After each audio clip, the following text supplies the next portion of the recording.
Six people die in Texas crash involving more than 100 vehicles. The accident took place along Interstate 35 road in Fort Worth, where the authorities warned of dangerous weather conditions.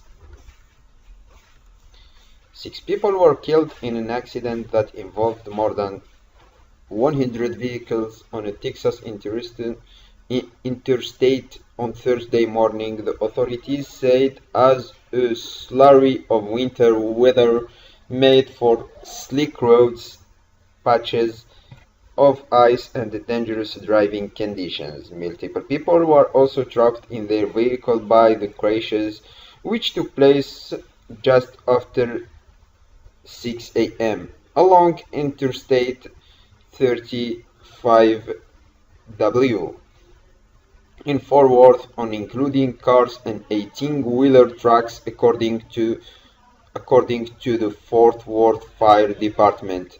Video broadcast by local TV stations showed car piled on top of another tractor trailer rolled onto their sides, and other vehicles spun out along the roadway. Our firefighters worked the scene.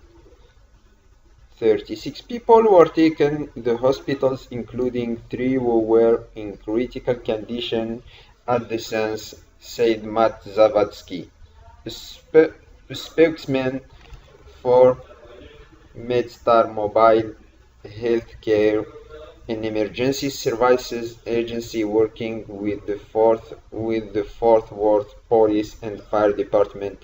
65 others have sought medical care from area hospitals throughout the day, and the numbers were expected to increase, officials said. Among those injuries were 4 officers who were treated at area hospitals and released.